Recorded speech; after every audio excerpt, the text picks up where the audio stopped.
Nah, infus tuh sedetail itu. Oke, kembali lagi sama gua Joestar.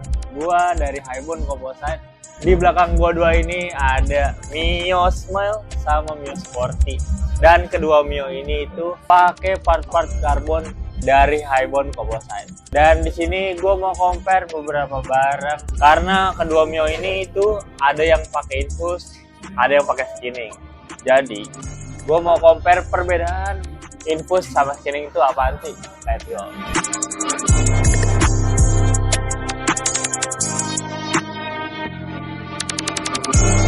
Oke, jadi ini gue lagi naikin Mio Sport ini. Nah, ini itu beberapa barangnya itu dari Haibon ya. Jadi mulai dari tameng depan, terus batok, bodi belakang, cover tail itu semuanya dari Haibon. Dan emang ini iseng doang sih, sebenarnya ini mau motor mari, cuma emang iseng doang.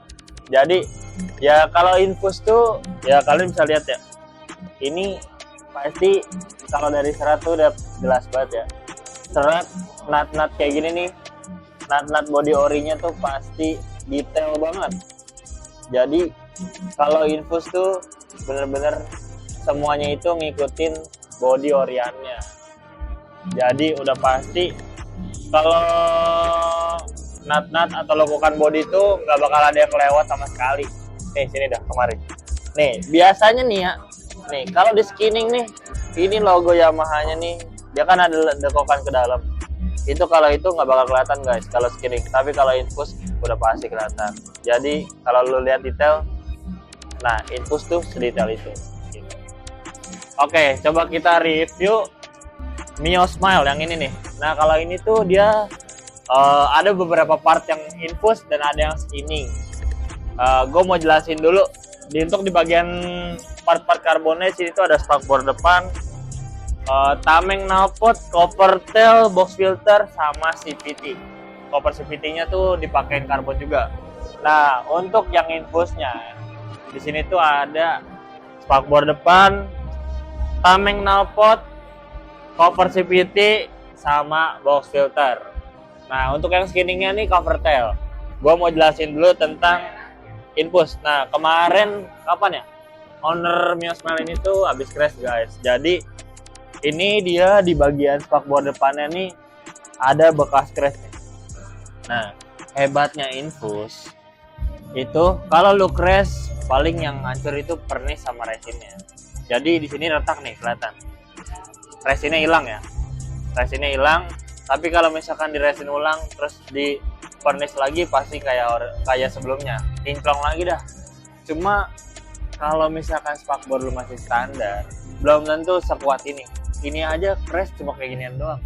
Kalau spakbornya standar pasti patah dah. Kalau skinning mungkin hancurnya nggak segini doang, karena ini kan infus ya, dia lentur juga ini gitu. Nah balik lagi kemari, gue mau jelasin yang skinningan ini. Nah ini untuk cover tail skinning, ini ownernya bikin skinning, ini dia bikin sendiri.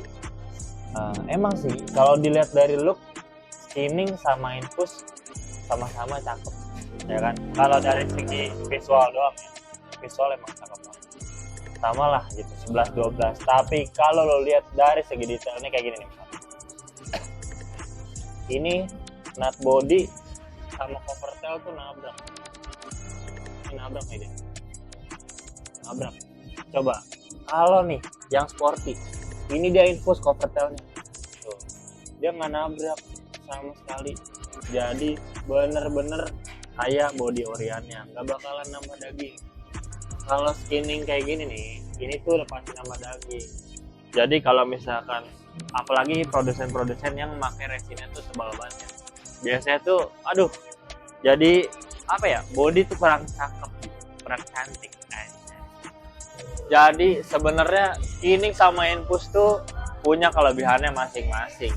Kalau infus tadi udah gue jelasin kelebihannya apa aja. Kalau skinning pun sama, emang dari segi visual pun sama. Tapi kalau dari segi harga emang skinning jauh lebih murah. Cuma kalau dari segi kekurangan, kalau skinning kekurangannya kayak tadi yang lu lihat sendiri ya kan, detailnya kurang dapet.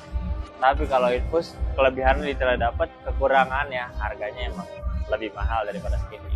Jadi itu adalah perbedaan dari infus sama skinny. Dan ya mungkin vlognya sampai sini aja. Dan kalau kalian pengen tahu proses-proses proyekan dari Highbone Composite, bisa subscribe, like, comment, and share. Stay tune ya guys. Bye-bye.